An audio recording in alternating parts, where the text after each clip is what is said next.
Hello everyone. आज के video lecture में मैं आप लोगों को करवाने जा रहा हूँ chapter number 10 that is gravitation. Make sure कि आप वीडियो को आखिरी तक देखें और इस चैप्टर की इस सीरीज़ में जितनी भी वीडियोस हों उनको कम्प्लीटली देखें, तो मैं आप लोगों को गारंटी दे सकता हूँ कि इस चैप्टर में आपका कोई भी डाउट नहीं रहेगा। और यदि उसके बाद भी आपका कोई डाउट रहता है तो आप कमेंट सेक्शन में अपने डाउट्स को पूछ सकते हैं। तो स्टार्ट करते हैं। What is gravitation? ग्रेविटेशन क्या है, किसने इसके बारे में बताया, कहाँ पे यूज़ होता है, क्या क्या इसकी एप्लीकेशंस हैं, वो सब हम इस चैप्टर में पढ़ेंगे। तो ये यहाँ से स्टार्ट करते हैं। इन चैप्टर्स 8 एंड 9 बोल रहे चैप्टर्स 8 एंड 9 में we have learned about the motion of objects and force as the cause of motion. ठीक बात है। चैप्टर 8 और चैप्टर 9 में हमने क्या पढ़ा था? मोशन पढ़ा था, मोशन ऑफ ऑब्जेक्ट्स, किस किस तरीके का मोशन होता है। चैप्टर 8 में पढ़ा था यूनिफॉर्म, नॉन यूनिफॉर्म। और चैप्टर 9 में हम लोगों ने पढ़ा था कि फोर्स क्या है, कॉज ऑफ मोशन है। विदाउट फोर्स क्या है, कोई भी मोशन नहीं हो सकता। We have learn that force is needed to change the speed और the direction of motion of an object. और आप लोगों ने ये भी पढ़ा था कि फोर्स जो है, फोर्स रिक्वायर होता है किस चीज़ के लिए? अगर हमें किसी चीज़ की स्पीड चेंज करनी है, किसी ऑब्जेक्ट की या किसी बॉडी की हमें क्या करनी है, स्पीड चेंज करनी है या उसकी डायरेक्शन चेंज करनी है उसके मोशन की, तब हम किसका यूज़ करेंगे? फोर्स का यूज़ करेंगे, यानी फोर्स अप्लाई करेंगे। We always observe that an object dropped from a height falls towards the earth. देखिए, अब आप लोगों ने ये यहाँ पे ये जो लाइन दी हुई है ये इम्पोर्टेंट लाइन है, क्योंकि यहीं से कंसेप्ट स्टार्ट हो रहा है। आप लोगों ने ये ऑब्ज़र्व किया होगा, अगर हम किसी भी चीज़ को, किसी भी ऑब्जेक्ट को हम क्या करते हैं, हाइट से ड्रॉप करते हैं, कुछ सर्टेन हाइट पे ले जाएं और वहाँ से उसे छोड़ दें, तो वो क्या होगा, हमेशा अर्थ की तरफ आएगी। क्या होगा? अर्थ की तरफ आएगी वो चीज़। तो अर्थ की तरफ आती है, ये आप लोगों ने ऑब्ज़र्व किया होगा। We know that all the planets go around the sun. आप लोगों को ये भी पता है कि सभी प्लैनेट्स क्या करते हैं, रिवॉल्व करते हैं सन के around. The moon goes around the अर्थ, और मून है जो, वो क्या है, अर्थ के अराउंड रिवॉल्व करते हैं। In all this cases there must be some force acting on the objects. तो इन सब केसेस में क्या हो रहा है, कुछ ना कुछ फोर्स तो लग रहा होगा, क्योंकि इन सब में मोशन हो रहा है ना। अब मून क्या, अर्थ के अराउंड रिवॉल्व कर रहा है, उसका मोशन हो रहा है, यानी मोशन कर रहा है वो। ऐसे ही प्लैनेट्स क्या कर रहे हैं, सन के अराउंड रिवॉल्व कर रहे हैं, यानी ये भी क्या कर रहे हैं, मोशन में है। तो मोशन जब भी होता है, अभी हमने क्या पढ़ा, मोशन जब भी होगा तो हमें किसकी ज़रूरत पड़ेगी उसको करवाने के लिए, मोशन को? फोर्स की, यानी फोर्स चाहिए होगा, तभी कोई बॉडी क्या करेगी, मोशन करेगी, यानी मूव करेगी, मूवमेंट होगी उसमें। तो in all this cases there must be some force acting on the objects, the planets and on the moon. Planets पे और मून पे क्या है, कोई ना कोई फोर्स लग रहा होगा। Newton could grasp the same force is responsible for all this. अब ये आइजैक न्यूटन थे, जो आइजैक न्यूटन क्या है, एक बहुत ही बड़े वैज्ञानिक थे, साइंटिस्ट थे, और आइजैक न्यूटन ने ग्रेविटेशन के बारे में बताया था। इनकी एक इंटरेस्टिंग स्टोरी है, वो भी अगर चैप्टर में दी होगी तो मैं बताऊंगा, और अगर नहीं भी दी होगी तो भी मैं आप लोगों को बताऊंगा। आइजैक न्यूटन की एक स्टोरी है जिसके थ्रू उन्होंने क्या है, ग्रेविटेशन का आविष्कार किया। उनको पता लगा कि ग्रेविटेशन होती है और उसके बारे में उन्होंने बताया। तो आइजैक न्यूटन ने इसको ग्रास्प किया कि वही सेम फोर्स रिस्पॉन्सिबल है, यानी एक ही तरीके का फोर्स है जो इन सब चीज़ों के रिस्पॉन्सिबल है, और उसी को हम बोलते हैं ग्रेविटेशनल फोर्स। अभी ग्रेविटेशनल फोर्स क्या है, अभी इसकी डेफिनेशन आप लोगों को क्लियर नहीं होगी। अभी कुछ आने वाले कुछ एक दो टॉपिक्स हैं, उनमें आप लोगों को पता चलेगा पहले ग्रेविटेशन होता क्या, ग्रेविटी क्या होती है, फिर आपको पता चलेगा जो फोर्स ग्रेविटी की वजह से लग रहा है उसी को हम क्या बोलते हैं, ग्रेविटेशनल फोर्स बोलते हैं। इसके बारे में अभी डिटेल में बात करूँगा, तब तक आगे चलते हैं। In this chapter we shall learn about the gravitation and universal law of gravitation. अब देखिए, इस चैप्टर में आप लोग क्या पढ़ेंगे, सबसे पहले आप पढ़ेंगे ग्रेविटेशन की, ग्रेविटेशन क्या होता है, और उसके बाद आप लोग पढ़ेंगे यूनिवर्सल लॉ ऑफ ग्रेविटेशन। ये काफ़ी इम्पोर्टेंट लॉ है और ये एग्ज़ाम्स में पूछा ही जाता है, डेफिनेट है कि ये पूछेंगे ही पूछेंगे। We shall discuss the motion of objects under the influence of gravitational force on the earth. हम इसके बारे में भी डिस्कस करेंगे कि जो मोशन होता है ऑब्जेक्ट्स का किसके ग्रेविटेशनल फोर्स की वजह से अर्थ के ऊपर, वो कैसा होता है वो सब भी हम डिस्कस करेंगे कि उसका क्या इन्फ्लुएंस है। कोई भी चीज़ अगर मूव कर रही है अर्थ के ऊपर on the surface of earth, तो ग्रेविटेशनल फोर्स की वजह से उस पर क्या असर पड़ेगा या क्या फ़र्क पड़ेगा उस पर, ये भी हम पढ़ेंगे। We shall study how the weight of a body varies from place to place. अब ये इंटरेस्टिंग चीज़ है, देखो वेट होता है, किसी भी बॉडी का वेट होता है, वो क्या करता है, वेराई करता है। मतलब अगर आप एक प्लैनेट से दूसरे प्लैनेट पे जब जाते हैं या एक प्लेस से दूसरे प्लेस पे जाते हैं, ठीक है, तब क्या है आपका वेट थोड़ा सा वेराई करेगा, यानी चेंज करेगा। कहीं पे आपका वेट ज़्यादा होगा, कहीं पे कम। ऐसा ही क्या होता है, अगर हम मून पे जाते हैं, मून पे हमारा वेट क्या हो जाता है, 1/6 हो जाता है, क्योंकि जो मून की ग्रेविटी है वो अर्थ की ग्रेविटी से 1/6 है, तो हमारा वेट वहाँ पे जाके क्या हो जाता है, 1/6 हो जाता है। यानी जितना वेट आपका अर्थ पे होगा उसका 1/6 वेट आप अगर मून पे जाके अपने आप को अपना वेट ऑब्जर्व करते हो तो आपका जो वेट है वो 1/6 होगा। इसके बारे में भी डिस्कस करेंगे। We shall also discuss the conditions for objects to float in liquids, और हम इसके बारे में डिस्कस करेंगे कि ऑब्जेक्ट्स फ्लोट क्यों करते हैं लिक्विड्स में, या कौन से ऑब्जेक्ट्स फ्लोट कर सकते हैं। आपने देखा होगा अगर हम लिक्विड में फॉर एग्जांपल वाटर में हम कोई भी चीज़ डाल रहे हैं, कोई भी ऑब्जेक्ट डाल रहे हैं, तो उसमें से कुछ ऑब्जेक्ट्स क्या कर जाते हैं, सिंक कर जाते हैं, और कुछ ऑब्जेक्ट्स फ्लोट करते हैं। तो वो सब कंसेप्ट भी इसी चैप्टर में आने वाला है। तो ये जो चैप्टर आपका रहने वाला है वो काफ़ी इंटरेस्टिंग चैप्टर है। तो अभी हम स्टार्ट करते हैं ग्रेविटेशन से। सबसे फर्स्ट टॉपिक है हमारा ग्रेविटेशन। अब ग्रेविटेशन के बारे में हम पढ़ेंगे कि ग्रेविटेशन होता क्या है और क्या इम्पोर्टेंस है ग्रेविटेशन की, क्या क्या एप्लीकेशंस है, कहाँ कहाँ यूज़ होगा ये ग्रेविटेशन। तो देखिए एक 1 बाय 1 एक टॉपिक को कवर करेंगे और हर लाइन को कवर करूँगा ताकि कुछ भी इम्पोर्टेंट ना छूट जाए। We know that the moon goes around the earth. आप लोगों को पता है मून क्या कर रहा है, अर्थ के रिवॉल्व कर रही है। अभी मैंने आप लोगों को बताया an object when thrown upwards reaches a certain height and then falls downwards. तो देखिए असली में क्या होता है ना, यहाँ से जैसे आपने कोई ऑब्जेक्ट क्या है ऊपर थ्रो किया, ऐसे ये एक स्ट्रेट लाइन मोशन करेगा, सीधा जाएगा ये और एक हाइट तक जाएगा, एक सर्टेन हाइट तक, फॉर एग्जांपल h हाइट तक जाएगा, ये h हाइट तक जाएगा और फिर यहीं से क्या है वापस से नीचे आ जाएगा। ठीक है, ये आप लोगों को पता है। It is said that when Newton was sitting under a tree. देखिए ये न्यूटन की स्टोरी आ गई यहाँ पे। अब न्यूटन क्या है, कहा जाता है कि न्यूटन जब एक दिन पेड़ के नीचे बैठा था, an apple fell on him. तो क्या हुआ, एक सेब उसके ऊपर गिरा। सेब के पेड़ के नीचे बैठा था तो सेब उसके ऊपर गिरा। The fall of the apple made Newton start thinking. अब न्यूटन ने क्या है थोड़ा सा सोचना शुरू कर दिया। He thought that if the earth can attract an apple. देखिए अभी तक जितने भी लोग थे उन सबको पता था एप्पल गिरता है, पेड़ से एप्पल गिरता है, बट अभी तक किसी ने भी ये जानने की कोशिश नहीं की थी कि एप्पल क्यों गिरता है। तो न्यूटन ने पहली बार इसके बारे में सोचा और उसने सोचा if the earth can attract an apple, और उसने सोचा अगर अर्थ क्या है एक एप्पल को अट्रैक्ट कर सकती है, can it not attract the moon. तो क्या ये मून को अट्रैक्ट नहीं कर सकती। Is the force the same in both cases.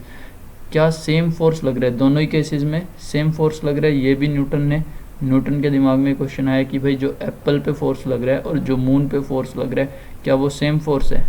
He conjectured that the same type of force is responsible in both the cases. ठीक है, और उसने माना या उसने पाया कि क्या है जो सेम फोर्स है वही फोर्स क्या है रिस्पॉन्सिबल है दोनों केसेस में। जो फोर्स एप्पल पे लग रहा है वही फोर्स किस पे लग रहा है, मून पे भी लग रहा है। He argued that each point of its orbit the moon falls towards the earth. अब देखें न्यूटन ने क्या कहा कि ये जिस तरीके से ऑर्बिट है, फॉर एग्जांपल ये हमारा ऑर्बिट है, यहाँ पे हमारे पास बीच में है अर्थ और यहाँ पे ऑर्बिट पे मून है। ये मून रिवॉल्व कर रहे हैं, अर्थ के राउंड रिवॉल्व कर रहे हैं। तो अब न्यूटन ने क्या कहा कि हर पॉइंट पे क्या है अर्थ क्या कर रही है, मून को अट्रैक्ट कर रही है। यानी यहाँ पे अगर मून यहाँ पे होता तो भी अर्थ क्या कर रही है, मून को यहाँ अट्रैक्ट कर रही है। मतलब हर सिंगल पॉइंट पे क्या कर रही है अर्थ मून को अट्रैक्ट कर रही है।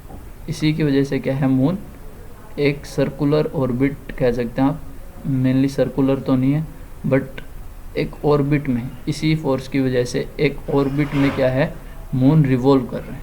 ठीक है, ये उसने सोचा, ठीक है, उसने आर्ग्यू किया।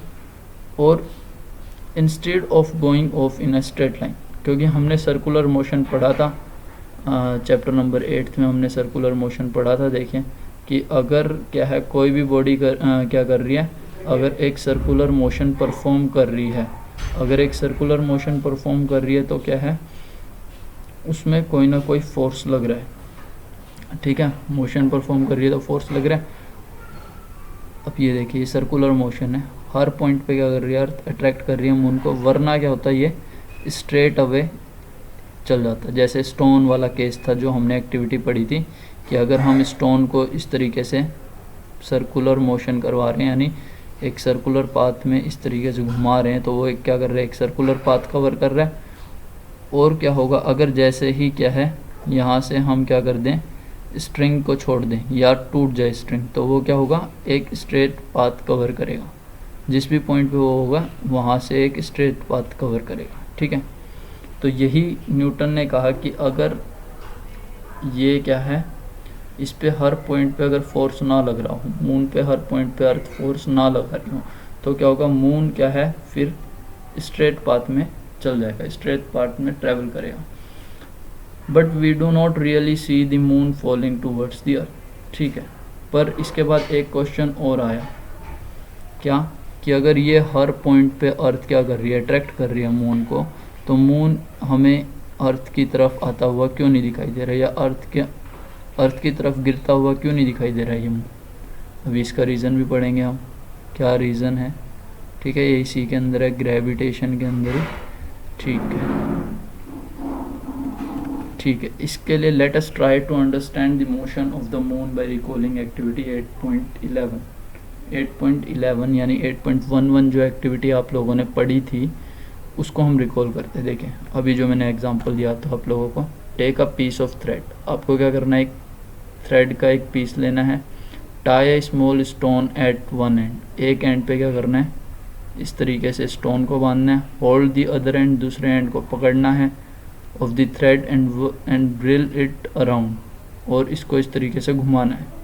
Okay, note the motion of stone. अब इसका मोशन कैसे है, स्टोन का सर्कुलर मोशन है। रिलीज द थ्रेड, जैसे ही आप यहाँ से क्या करोगे, रिलीज करोगे थ्रेड, ये क्या होगा, ये एक स्ट्रेट लाइन में चल जाएगा इस तरीके से, ये एक स्ट्रेट लाइन मोशन परफॉर्म करेगा। Again note the direction of the motion of the stone, तो वो मैंने आप लोगों को बता दिया कि कैसा मोशन होगा, एक स्ट्रेट लाइन मोशन होगा। A stone describing a circular path with a velocity of constant magnitude. ठीक है, ये यहाँ पे बता रहा है कि क्या है, इसमें एक सर्कुलर पाथ में, ठीक है, एक कांस्टेंट स्पीड के साथ क्या कर रहा है, ये स्टोन रिवॉल्व कर रहा है। Before the thread is released, अब जब हमने थ्रेड को छोड़ा उससे पहले क्या होता है, the stone moves in a circular path, तो स्टोन क्या कर रहा था, एक सर्कुलर पाथ में मूव कर रहा था विद अ सर्टेन स्पीड, कुछ उसकी क्या है स्पीड थी, फिक्स स्पीड थी, and changes direction at every point. अब देखिए हर पॉइंट पे क्या हो रहा है, अगर मान लीजिए यहाँ पे स्टोन है तो यहाँ पे क्या हो रहा है, इस डायरेक्शन को शो कर रहे हैं, यानी अभी स्टोन इस डायरेक्शन में जा रहा है, इस पॉइंट पे क्या कर रहे हैं, इस डायरेक्शन को शो कर रहे हैं, इस पॉइंट पे क्या कर रहे हैं, इस डायरेक्शन को शो कर रहे हैं। अब क्योंकि हर पॉइंट पे क्या कर रहे हैं, डायरेक्शन चेंज कर रहे हैं, चेंज इन डायरेक्शन हो रहा है, चाहे मैग्नीट्यूड सेम रहे या ना रहे, पर क्या हो रहा है, चेंज इन डायरेक्शन हो रहा है। डायरेक्शन में चेंज हो रहा है तो हम क्या कहेंगे, यानी चेंज इन वेलोसिटी हो रहा है। और चेंज इन वेलोसिटी क्या होता है, चेंज इन वेलोसिटी होता है हमारा एक्सेलरेशन, जो हमने चैप्टर नंबर 8 के अंदर पढ़ा था, एक्सेलरेशन। ठीक है, तो अब यही बता रखा है, the change in direction involves change in velocity और एक्सेलरेशन। तो देखिए हर पॉइंट पे क्या हो रहा है, चेंज इन डायरेक्शन हो रहा है, जिसकी वजह से एक्सेलरेशन हो रहा है। The force that causes this acceleration and keeps the body moving along this circular path is acting towards the centre. अब जो ये फोर्स है जिसकी वजह से ये सर्कुलर मोशन परफॉर्म कर रहा है, वो फोर्स लग रहा है हमारे सेंटर की तरफ, इस तरफ को, यानी सेंटर की तरफ को लग रहा है force.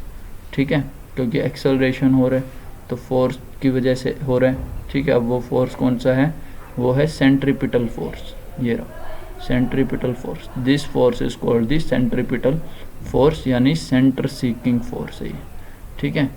In the absence of this force, अगर ये फोर्स नहीं होता तो क्या होता, the stone flies of along a straight line, मतलब स्टोन क्या होता है कि स्ट्रेट लाइन में चल जाता। अभी मैंने आप लोगों को बताया था, ये जिस तरीके से एक सर्कुलर मोशन परफॉर्म कर रहा है, अगर थ्रेड टूट गई या फोर्स नहीं लग रहा तो ये क्या करेगा, एक स्ट्रेट लाइन में चल जाएगा। अब ये स्ट्रेट लाइन को हम बोलते हैं टेंजेंट, क्या बोलते हैं, tangent to the circular path, tangent बोलते हैं इसे। अब टेंजेंट होता क्या है वो हम देखेंगे, टेंजेंट क्या होता है।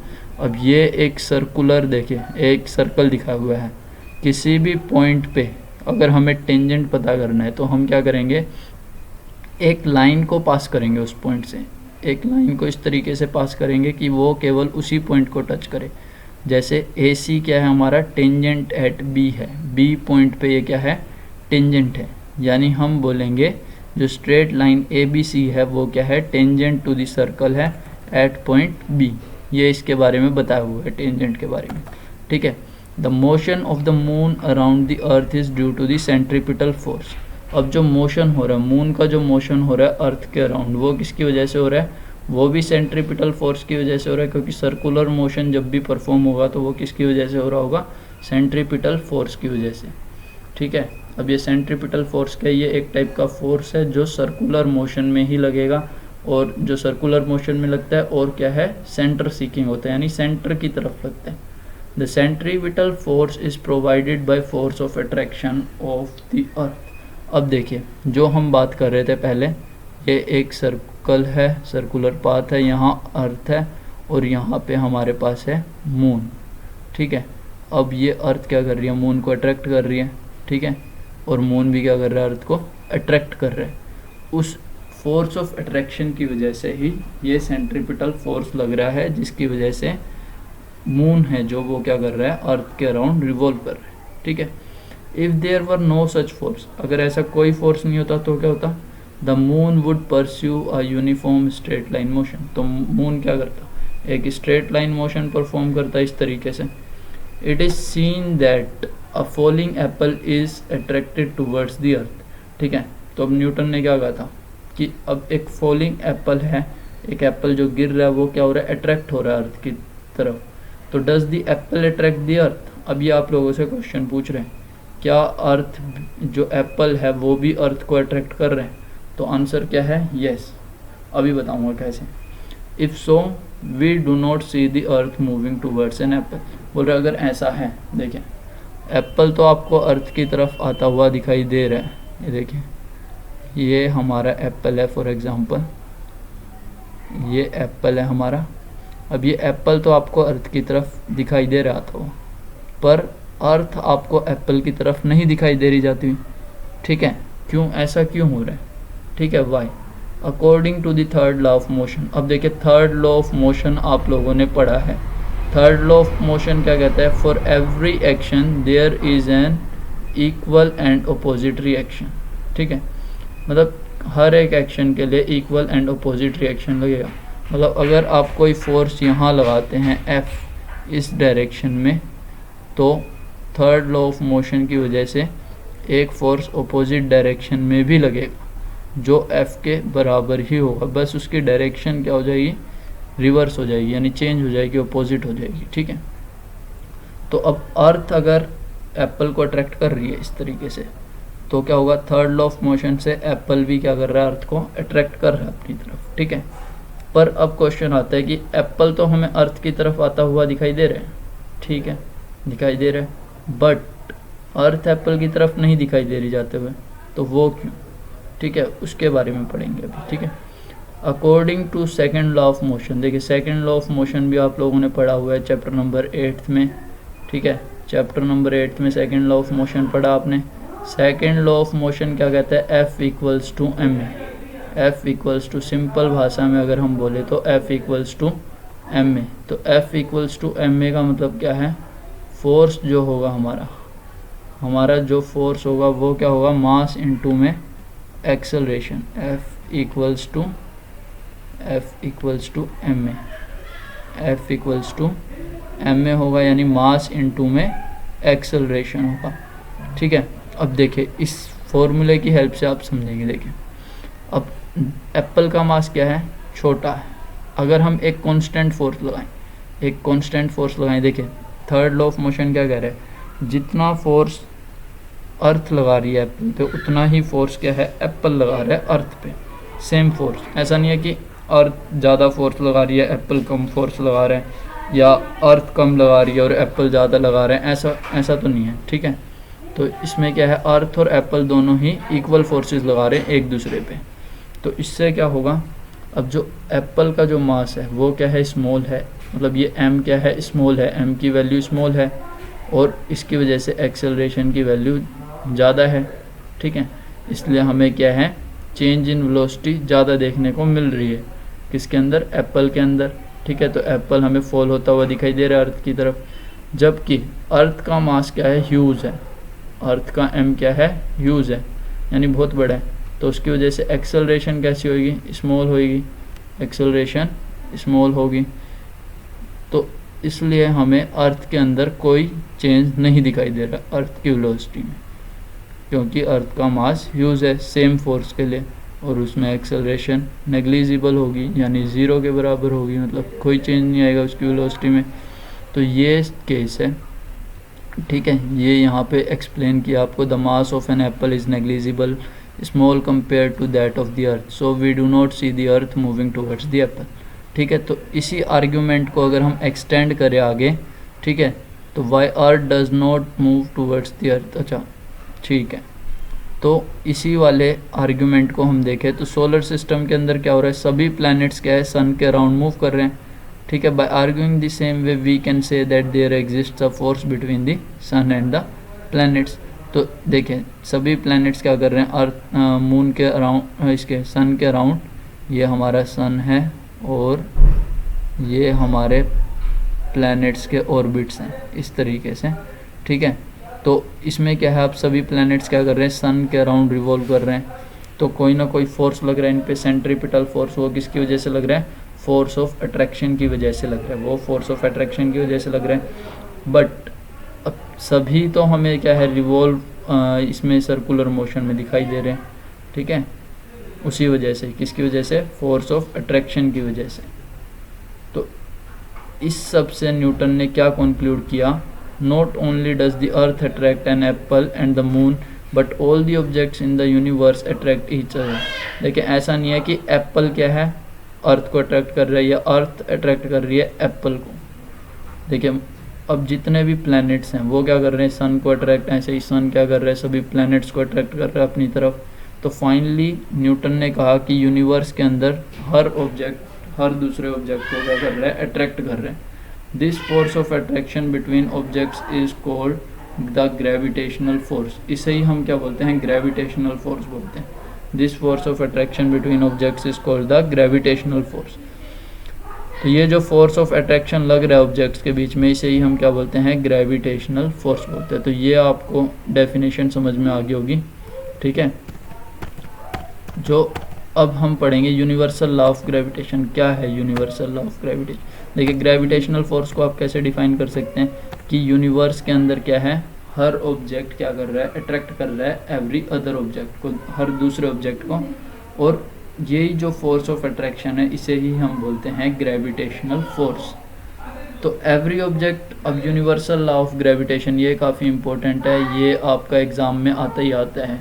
Every object in the universe attract every other object with a force which is proportional to the product of their masses and inversely proportional to the square of the distance between them. देखिए अभी समझाता हूँ इसका मतलब क्या है। the force is along the line joining the center of the two objects। देखें यहाँ पे हम दो मासेस मान रहे हैं, ये फर्स्ट मास है, ये सेकंड मास है, यानी दो ऑब्जेक्ट हमारे पास, इनका कुछ कुछ मास है।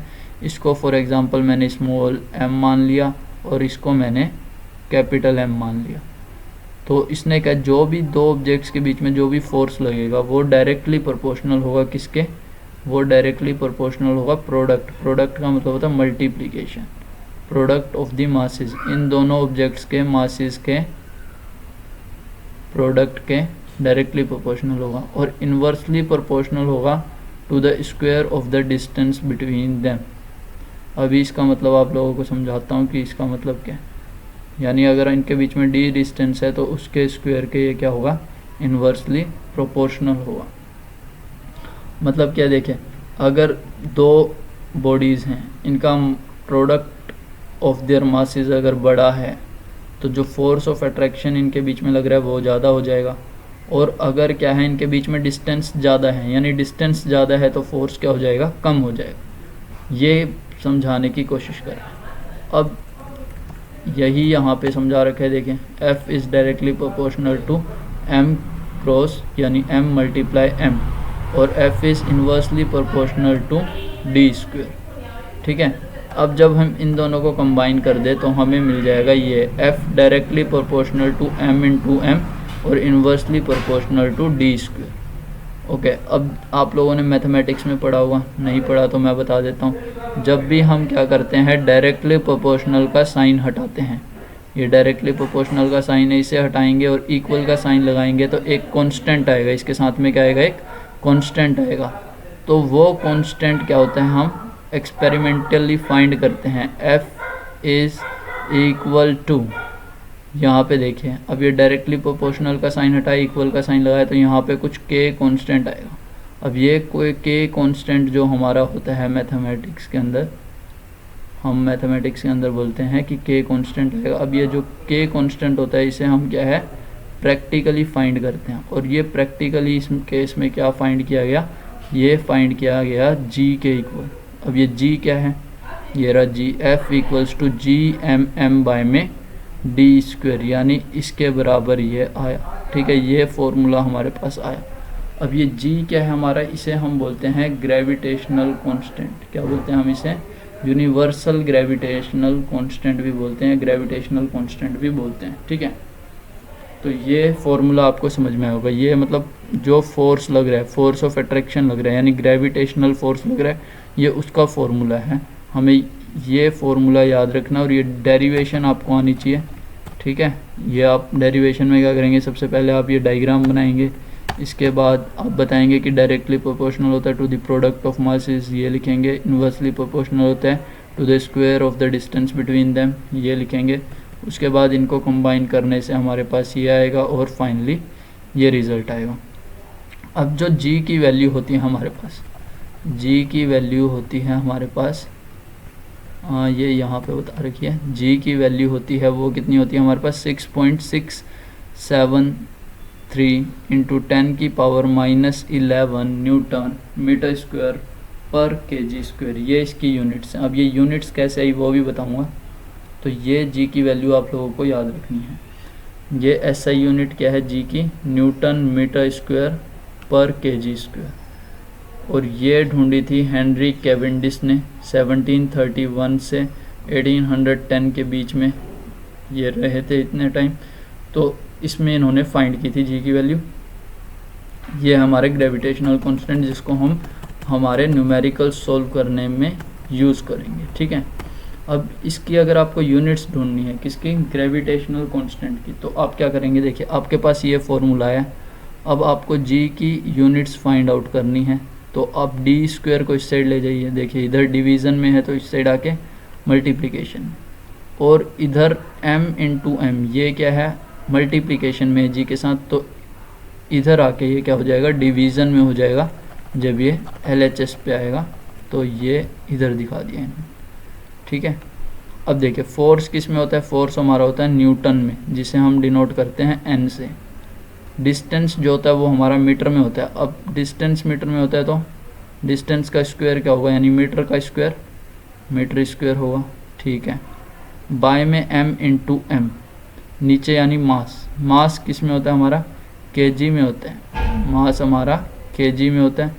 एक और kg होगा तो kg स्क्वायर। जब हम इसे ऊपर ले जाएंगे तो ये हमारा बन जाएगा न्यूटन मीटर स्क्वायर पर kg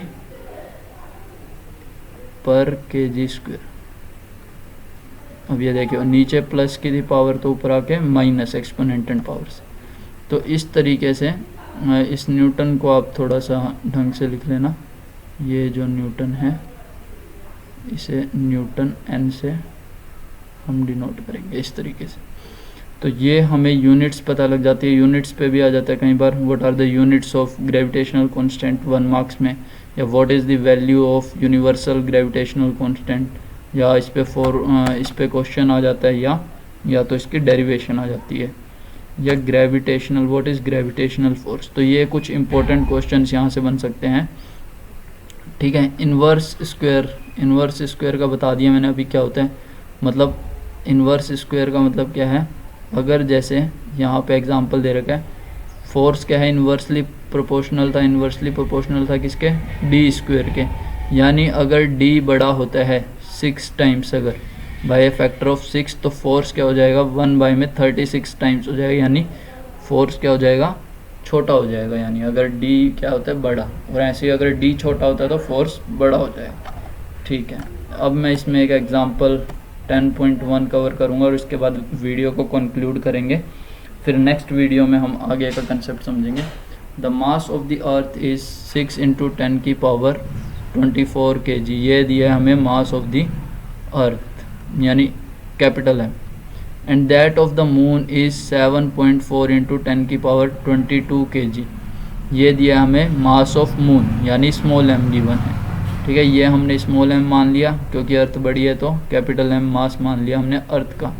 अब जो इनके बीच में डिस्टेंस है वो कितना है, 3.84 × 10 की पावर 5 किलोमीटर। अब क्योंकि ये मीटर में है और SI यूनिट जो होती है डिस्टेंस की वो मीटर होती है, तो हम इसे कन्वर्ट करेंगे मीटर्स में।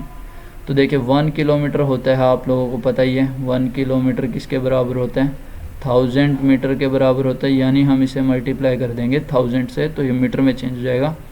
तो यहाँ पे 10 की पावर 3 इसमें ऐड हो जाएगा, मतलब तो ये हो जाएगा 10 की पावर 8 हो गया, 3.84 × 10 की पावर 8 मीटर, ये डिस्टेंस आ गया हमारे पास। ग्रेविटेशनल कांस्टेंट जी हमें पता है, वो हमें लेना है, गिवन है यहाँ पे 6.7, वैसे आप 6 जितना भी दिया है 673 उसको भी यूज़ कर सकते हैं, बट अगर गिवन ना हो तो अभी जो गिवन है हम वही वैल्यू यूज़ करेंगे। अब हमें फॉर्मूला पता है क्या होता है, F = G/m/d², ये फार्मूला काफ़ी इंपॉर्टेंट फार्मूला है, ठीक है। ये फार्मूला होता है, यहाँ पे हम वैल्यूज़ पुट करेंगे। देखिए अभी बताता हूँ आपको कैसे वैल्यूज़ पुट करनी है। जी की वैल्यू 6.7 × 10 की पावर -11 न्यूटन मीटर स्क्वायर पर kg², ठीक है, ये वैल्यू हमने पुट कर दी। इसके बाद कैपिटल M की वैल्यू यानी अर्थ का मास 6 × 10 की पावर 24 kg, यहाँ पे स्मॉल m यानी मून का मास 7.4 × 10 की पावर 22 kg, नीचे डिस्टेंस d का स्क्वायर, यानी इसे आप 2 बार भी लिख सकते हैं। देखिए अगर आपसे ये सॉल्व नहीं होता तो आप इसे ऐसे लिख सकते हैं 3.84 × 10 की पावर 8, और फिर एक और बार इसके साथ मल्टीप्लिकेशन में, क्योंकि स्क्वायर का मतलब क्या होता है 2 बार मल्टीप्लाई होना उसी नंबर का, यानी 3.84 × 10 की पावर 8, ऐसा आप लिख सकते हैं, ठीक है, सॉल्व करने के लिए। इससे आपको थोड़ा इजी रहेगा सॉल्व करना। तो इन वैल्यूज़ को रख के जब हम सॉल्व करेंगे, क्योंकि एक्सपोनेंट एंड पावर आपको पता ही है, इन नंबर्स को आप मल्टीप्लाई कर लेना 6.67 7.4 को, और उसे डिवाइड कर देना 3.84 एंड 3.84 से, और जो पावर्स हैं उन्हें आप एक्सपोनेंट एंड पावर से सॉल्व कर लेंगे। तो ये आंसर आ जाएगा 2.02 × 10 की पावर 20 न्यूटन। मतलब ये फोर्स मून और अर्थ के बीच में फोर्स ऑफ अट्रैक्शन, या जिसको हम बोलते हैं ग्रेविटेशनल फोर्स, 2.02 × 10 की पावर 20 न्यूटन के बराबर लग रहा है। दस the force is exerted by the earth on the moon. देखिए अर्थ लगा रही है मून के ऊपर इतना फोर्स। अगर मैं आप लोगों से पूछूं कि मून अर्थ के ऊपर कितना फोर्स लगा रहा है, तो मून भी यही सेम फोर्स लगा रहा है अर्थ के ऊपर। अब आप बता सकते हैं यूनिवर्सल लॉ ऑफ ग्रेविटेशन क्या है, ये क्वेश्चन आप कर सकते हैं। Formula to find the magnitude of, formula आप लोगों को पता है अगर आपको फोर्स फाइंड करना हो, F = G/m/d²। अब इसकी इंपॉर्टेंस क्या है यूनिवर्सल लॉ ऑफ ग्रेविटेशन के, बस ये आखिरी टॉपिक है, इसके बाद हम कंक्लूड करेंगे और नेक्स्ट लेक्चर में हम फ्री फॉल से स्टार्ट करेंगे। The universal law of gravitation successfully explain several phenomena which were believed to be unconnected. देखें बहुत सारे फिनोमिना इसकी वजह से, मतलब जो अर्थ के अंदर या पूरे यूनिवर्स में जो भी बहुत सारे फिनोमिना जो हो रहे थे वो सब जो अनकनेक्टेड लगते थे लोगों को, वो सब पता चले। देखें अब लोग सोचते थे कि एप्पल और मून का क्या, एप्पल और मून कैसे कनेक्टेड होंगे, बट ग्रेविटेशनल फोर्स की वजह से पता लगा। तो the force that binds us to the earth, जिस फोर्स की वजह से हम अर्थ के साथ बने हुए हैं वो फोर्स कौन सा है, ग्रेविटेशनल फोर्स ही है। The motion of the moon around the अर्थ, जो मोशन हो रहा है मून का अराउंड द अर्थ वो भी ग्रेविटेशनल फोर्स की वजह से। प्लैनेट्स का जो मोशन अराउंड द सन वो भी ग्रेविटेशनल फोर्स की वजह से। और जो टाइड्स होते हैं, tides due to moon on the sun अब एंड द सन, जो मून और सन की वजह से क्या है अर्थ पे टाइड्स आते हैं, मतलब वाटर जो है हमारा सीज हैं उनमें बड़ी बड़ी लहरें उठती हैं ऐसे करके, वो भी किसकी वजह से, वो टाइड्स मून और सन की वजह से हैं। ओके, तो मैं आशा करता हूँ आप लोगों को आज का वीडियो लेक्चर समझ में आया होगा।